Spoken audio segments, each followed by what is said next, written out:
So remember how in the last chapter I told you guys that Jabber was not gonna be able to instill fear into ZANKA, and that ZANKA was gonna be the one to be like, nah, bruh, not happening this time. I'm not falling for any of your tricks. I'm not scared of you no more. I'm finna handle it. But it was handled in a funnier way than I initially anticipated, right? It was a really, really cool chapter just due to the simple fact that we are seeing Jabber versus ZANKA Part 2. Not only are we seeing that, we're being reminded of why ZANKA isn't afraid anymore. It's super fucking funny because if y'all remember the first time Rudo and ZANKA met, right? Y'all remember the first time they met and Rudo fought him with a plunger and flung shit on him? That is exactly why he's not afraid anymore, bro. It's exactly why, because he's like, bro, I can handle poison, right? I can handle whatever this shit is that you flinging at me, but it's way better than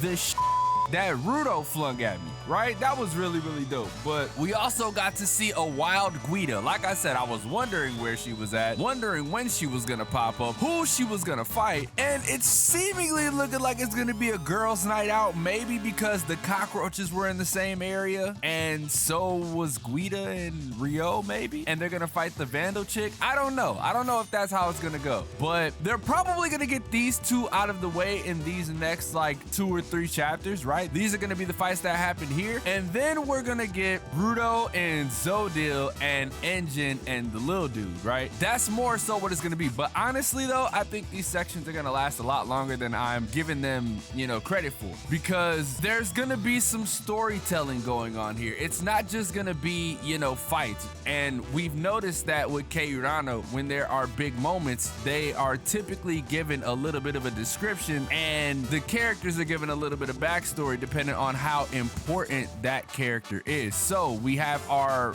main characters here, right? Like our main sub characters, I'll say, right? Because obviously Rudo is the main character, but we have our sub main characters in ZANKA and Rio. Guida is obviously like a support character. It would be tight if Kei Urana gives everybody else backstories as well, because what that's gonna do is that's gonna add a lot more weight to what's going on in the universe of Gachiakuta. But anyways, I'm getting sidetracked talking about crazy stuff. The chapter starts off, once Jabber stood in front of him, whatever the enemy was up to, became second priority. Only a single thing came to his mind, and it was kill or be killed. And it's crazy that this panel is so beautiful. Bro, it's amazing. I told you guys, chapter 50, we were gonna see some sick shit, and we got to see this. I know Kei Urana took her time with this shit. I know she did, because dude, this is fantastic. It's fantastic. But kill or be killed, we learned this, I wanna say chapter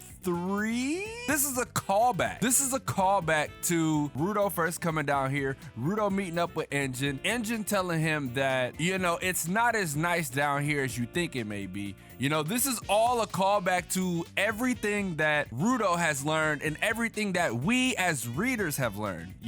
I like that because it's a lot of attention to detail. But this panel is so sick, right? This panel is so sick because it's the fight that I believe everybody has been waiting on. Because it didn't end well the last time, and now that both parties are prepared, and it could essentially be a fight to the death, which I don't think it will be, because I don't see Jabber in that light. I think there's a little more to Jabber than we give him credit for. And as you can see, bro, they are going at it. They're going at it. They're having fun. Well, Jabber is having fun, right? Jabber is the one having fun because we know that he is a battle maniac. He loves to fight and he loves to get injured, That's just his thing. Fighting is fun in his eyes. This is more so something up his alley, something super important, something for him to think about at all times. And it's just like, damn. Kei Urana is really laying it on us with the artistic storytelling, Because you got Jabber, who is legitimately enjoying himself, having fun. And then you got ZANKA, who is, I'm only trying to kill this person. It's life or death for me.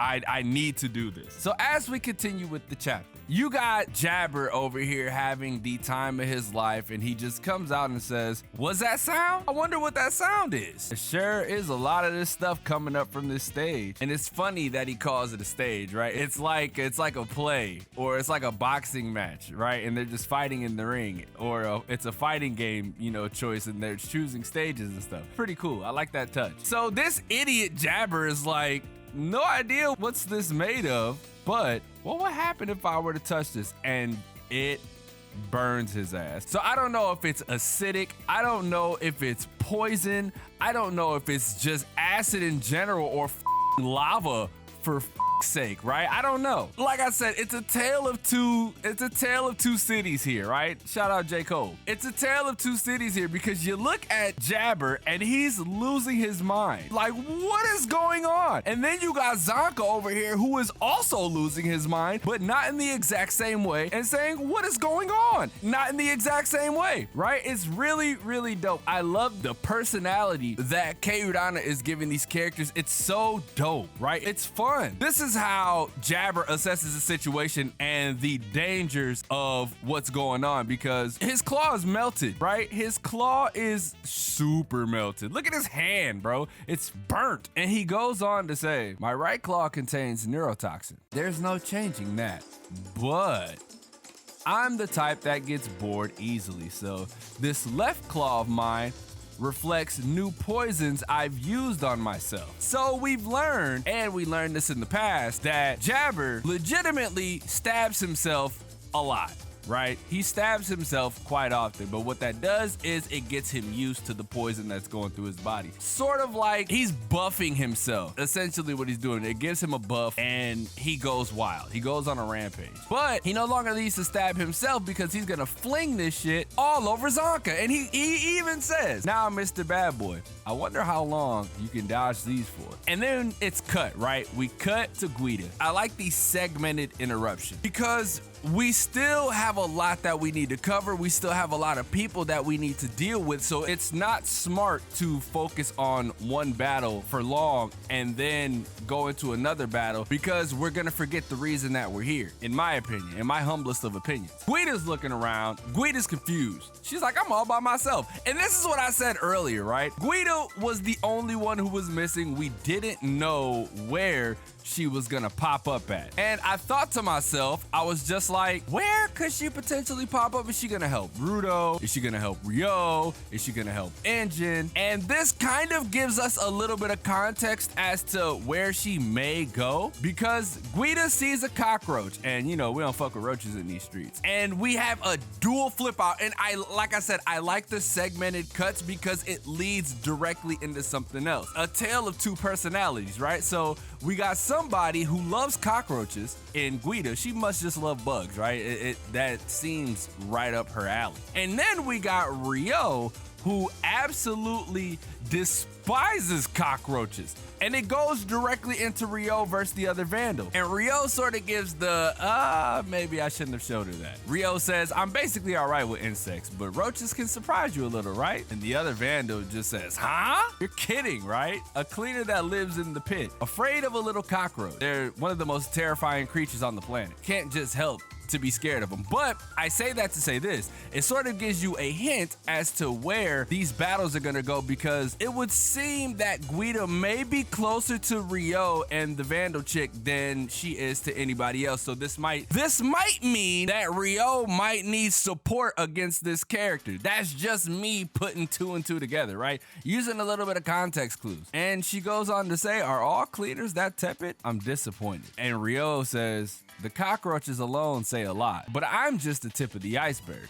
After all, within the cleaners, there's a guy who has shit flinged at him as he ran around trying to escape it, right? And this is what I meant when I was like, it's a callback to chapter 4 or 5, one of the two, where ZANKA and Rudo fight each other. And it's such a cool looking panel, right? And it's like, bro, why did he do this?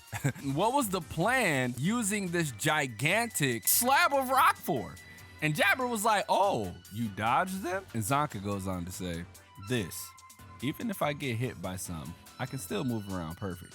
this is 100 times better than getting shit stuck to your clothes. And it lets you know. That moment, it low-key scarred ZANKA, right? And you even seen it in his face. It's a difference in expression, right? It's a difference in expression because here he's a lot more determined with the stuff on his face. When he got shit flinged on him, he lost his mind, lost his marbles, bro. It was so crazy. And just thinking about it makes me laugh even more because when you look at this next section, he says, if you like poisoning yourself that much, I'll shower you with it. And look, bro, he flips an entire house, right? That's essentially an entire house. And look at all of the stuff that he flipped on Jabber. Now, the question that I have for this situation is just what is gonna happen to Jabber? We know Jabber's fast. There's no way he's gonna allow himself to get hit with this. But if he does, is he dead? More than likely not, because this could potentially give Jabber a mega, ultra, super crazy power up that we didn't expect. And to end it off, ZANKA's just like, genuinely,